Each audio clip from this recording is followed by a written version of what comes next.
You know, it's been a little over 20 years ago, almost 25 years ago, but when I was in Honduras, I got down to 173 pounds because I was running somewhere in the neighborhood of 5 to 6 miles every day.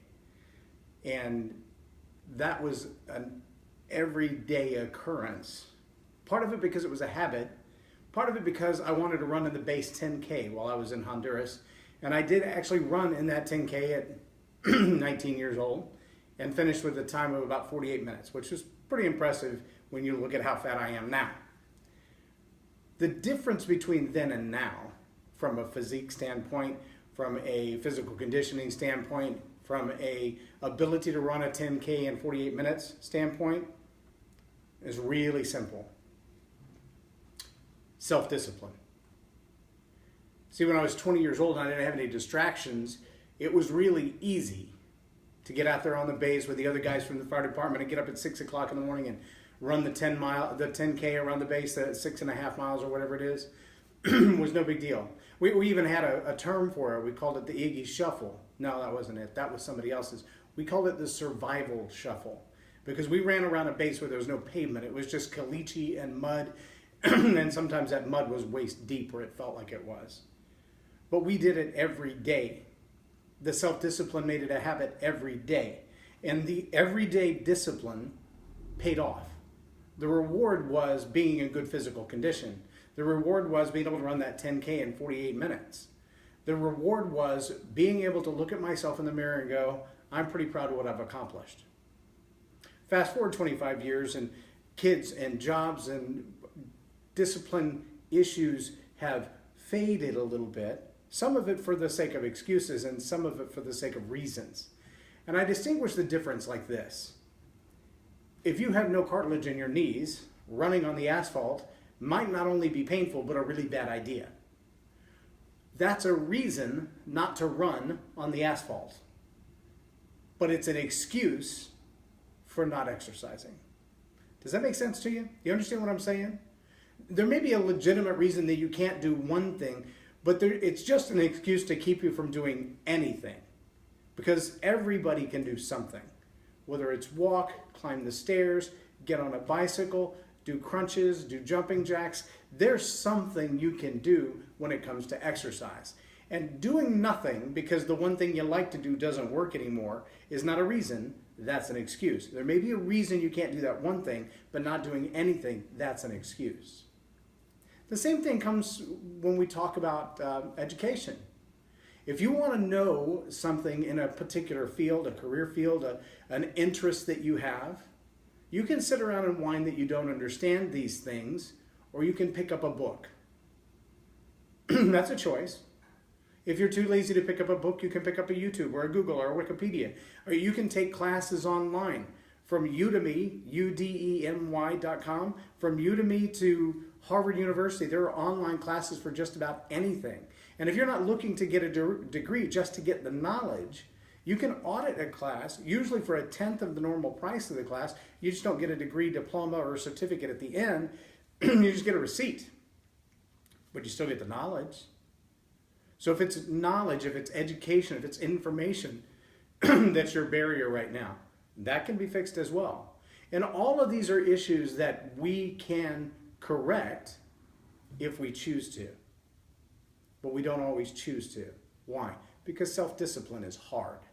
Self-discipline demands of us something that we don't like to do. But we've got to find that goal, that ambition, that vision that sits on the other side of doing the hard work, that makes it doing the hard work pay off. So that when we achieve that thing, I want to fit into that bathing suit when the summer comes. I want to look svelte when I go to my friends or brothers or cousins' wedding. Whatever that goal is, whatever that ambition is, we've got to set that target high enough to make us work to get to it, but rewarding enough that when we get there, we go, yes, I did that. I did get my diploma. I did go back to school at night. You know, one of the issues that I talked about in the book, Live a More Excellent Life, is the idea that someone says there are roadblocks in my way, there are barriers in my way, there's just no way that I can do it. Again, these can become reasons, these can be reasons that become excuses. It may be a reason in one area, but every other area is just an excuse. I saw a Facebook post this morning, and I don't mean this to be a racial thing, I mean this to be a mental thing.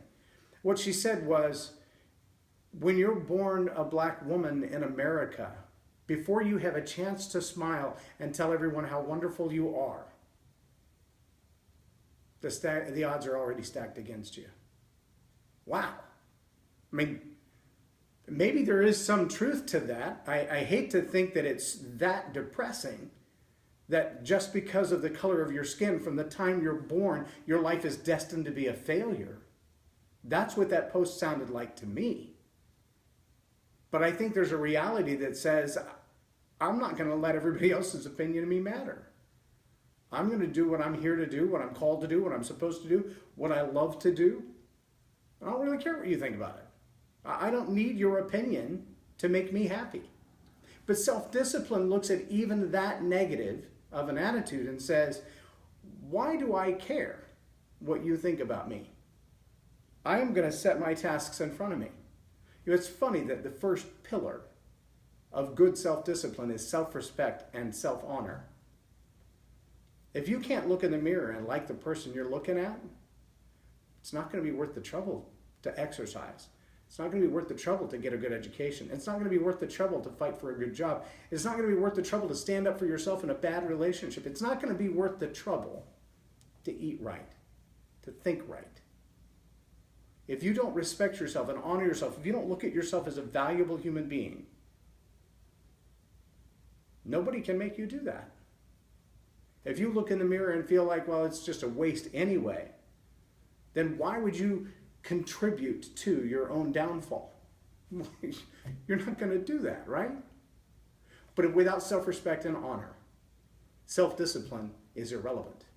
Without self-respect and honor, self-discipline is impossible. Next is self-motivation. There are those people who can motivate us because they might say, if you don't get XYZ done by Friday, you're going to lose your job. Well, that's a pretty good motivator. If you like your job, if you like a paycheck, if you like to be able to pay your rent or pay your mortgage and pay for your car, it's a good motivator to keep your job, to get your paycheck. It's a good motivator to get those things done. In order to get those things done that no one else will reward us for, those things that just feel good to us when we get them done, to get that diploma, to get that next level job, to get that pay raise, to get in shape. Those are the things that we have to choose to do. We've got to find what's important in us to motivate us to do those things. If you've got a life-threatening disease, exercise gets a whole lot easier. And if you really want to live and you look in the mirror and know, I love myself enough, I love the people around me enough that I want to live, you find a way to exercise to save your life. You find a way to change your diet to save your life. You find a way because it matters to you. That's self-motivation. You have a why that's bigger than your obstacles.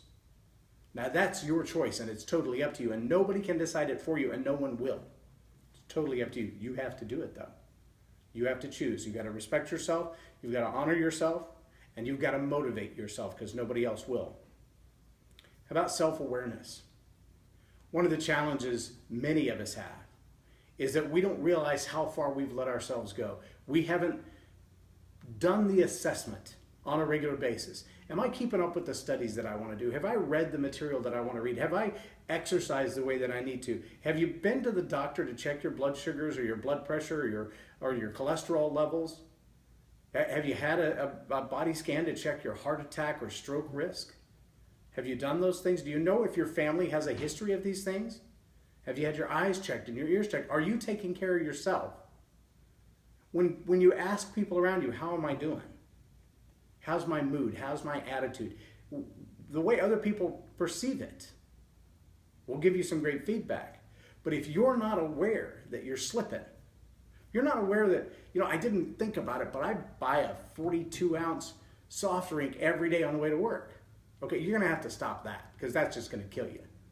There's a great book. I wish I had it down here. I'd show you the cover. It's called Think and Eat Yourself Smart by Dr. Caroline Leaf. And she talks about the actual chemical reactions in the brain based on the food that we put into our body. And there are foods that we put into our body that are not real foods. They're food-like substances. If you just look her up on YouTube, type in Caroline Leaf and Think and Eat Yourself Smart, and you'll see some television interviews that she did. But she talks about how some of the foods we put in our body actually make us closer to catching Alzheimer's. There are some things in the modern American diet that lead to Alzheimer's, the chemical reactions that are created in the brain by the food that we eat. If you're not aware of your diet, if you're not self-aware, how is my mood? Have I been cranky? I know when my wife went off caffeine several years ago, she just stopped doing anything with caffeine in it. For the first couple of weeks, she was mean. She had an anger problem, she had a temper problem, she just blew up at anything. But after the caffeine completely washed out of her system, that changed. She's back to her normal self. She wasn't as angry, she wasn't as nervous, she wasn't as jittery.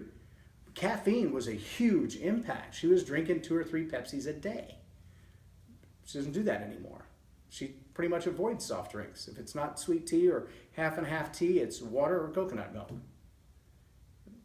That's an awareness that says, I don't like the way this substance or this drug is affecting my body. I don't like it at all. And we've got to be self-aware in order for self-discipline to work. We've got to know what it is we need to work on. We've got to be able to look in the mirror and be honest with ourselves and go, you know, I don't like the way I'm feeling today. I don't like the way I'm acting today. I don't like the way I've been responding to people today. And I have to decide to change that. If that means I need to get more exercise so my blood flows better, if that means I need to get some exercise so I can vent, go get a racquetball and just beat it against the wall for a while, go find a bowling ball and throw it across the yard. Anything that's going to allow you to release and relieve that tension is going to benefit you, because that stress isn't doing anything good for your body. It's not doing anything good for your emotions, and I promise you it's not doing anything good for your relationships. But if we don't have self-respect and self-honor, if we don't have self-motivation, what drives me to change? And if we don't have self-awareness, then self-discipline is not going to be easy. And finally, we have to have self-appreciation. If you think back to the attitude of appreciation, and if you're just joining us in this journey, you'll want to go back and watch the older videos. Look for the attitude of appreciation. One of the things we find in that attitude is that we've got to set up a standard, and it dovetails with the attitude of expectation. We set up a standard. And we say, if you can achieve this, the reward is this. And if you don't achieve this, then the penalty is this. If I run 5 miles a week and I fail 1 week, and then I fail the second week, and I only run 3 miles, then I only run 2 miles, then I run 1 mile, then I run no miles. Suddenly I'm not feeling the appreciation of myself for having failed at that. And it's real easy to let that become an excuse and then pile all kinds of other excuses around it and go, well, you just didn't. Well, the bottom line is I just didn't. When we first moved into this area and into this new house, I was running to the lake every day. I would take the puppy and we would run to the lake, and he had a great time and I had a great time. The last time I did that, though, I stepped off a curb and twisted my knee. And for about 3 weeks, it hurt just to walk. The next time I decided to go on one of those, instead of running, I went for a long walk. And I walked about 2.5 miles from the house, and at the pinnacle of the distance away from the house, my cell phone rings, and it's my wife, and she's had a blowout on the highway. And I had to run the 2.5 miles back, get in my truck, gather my son, and go rescue my wife from the side of the highway. And that was a little bit of a demotivator, because I don't want to be that far away from being able to help my family if they need me. And so I've allowed that to become an excuse. I've also allowed all the other things to become an excuse. I've got early morning meetings. I've got one at 7:30 this morning in about 10 minutes, which means I've got to wrap this up and get on the road to get to that meeting. Then I've got an appointment right behind that, and then back to the office. Then I've got to take Zach to football practice, and then I've got a 5 o'clock appointment. While he's at practice, I've got a meeting, and then I've got to go pick him up from practice and come home. And so I'll leave the house at 7:25 this morning, and I won't be back to the house until almost 9 o'clock tonight. When am I supposed to exercise? Well, there's nothing wrong with exercising at 9 o'clock at night. If you got to run around the neighborhood, maybe you need to take a stick. But that's not an excuse to not exercise. Actually, it is. It is an excuse not to exercise. It's not a reason not to exercise. Let me use my own language. There's no defense for it. It's a choice. Either I choose to get up earlier or I choose to stay up later, but I have to choose self-discipline to do that. And I failed at that. And I can feel the difference. I feel sluggish. I don't feel as energized. These are the type of things that we've got to be honest with ourselves about, so that when the clothes fit well, when the body feels good, when the energy level is high, we can appreciate ourselves and go, I accomplished this. I invested my time. I invested my energy. I put in the effort. I ran when I didn't feel like it. I worked out when I didn't feel like it. I ate the right things when I didn't feel like it. Because when I don't feel like it is the time that I need to do it most. That is the picture of self-discipline. So there's a quote there on the screen, one of those that I want you to get into your vocabulary. I want you to start saying them on a regular basis. It says, I should have worked on this project sooner. I will focus on nothing else until it's done. Here's another one to add to it. Again, get your dry erase paper, your dry erase board, your dry erase pencil. I don't know if you know this or not, but the ones that you write on a whiteboard with, you can write on your bathroom mirror with and then wipe them off with a paper towel, and it doesn't leave any marks on it. It's really easy to clean off. Write this one down. I really don't feel like it, but I'm going to exercise today anyway. I really don't feel like it, but I'm going to exercise today anyway. Write that on your bathroom mirror. Write that next to your desk. Write that on the back of your hand if you have to. Write it on the inside of the windshield of your car so you can see it every time you get in and out of your car. Write it on the front of your refrigerator door so every time you reach for another soda or another sugary drink or another sugary snack, you think to yourself, this is another half mile that I'm going to have to run. Every one of those little cartons of Bluebells, that's about 17 miles when you add up all the calories. That's a scary, scary thought. If we looked at everything we put in our bodies and asked ourselves, how long would I have to exercise to get rid of it? I think we would cut back on what we eat really, really fast. Self-discipline is not our favorite thing in the world, but it's absolutely necessary because no one else can keep us in shape. No one else can change our diet. No one else can fix the problems in our life, the lack of education, the lack of knowledge, the lack of opportunity, like we can. That's our control. It's our responsibility. It's something we have to do for ourselves. So my challenge to you this week is find that thing that you know you've been needing to do, that you've wanted to do, but you just haven't because you've allowed excuses to stack up. Identify the reasons. Be self-aware. Be realistic. I'm probably not going to run a marathon by the end of this year. Ron Wadley will tell you I'm way out of shape and not anywhere near where I need to be from a training standpoint to be able to run a marathon at the end of the year. But maybe by this time next year I could be that prepared, but not without self-discipline. And I think the same thing is true for every one of us. We've got to set a goal. We've got to find something that's worth it to fight for so that we do the hard work and see the rewards in the end. Self-discipline is an attitude. It's how you think and how you feel about what you need to do right. I'm J Loren Norris, and you've been watching Tell It Like It Is TV. Have a blessed day.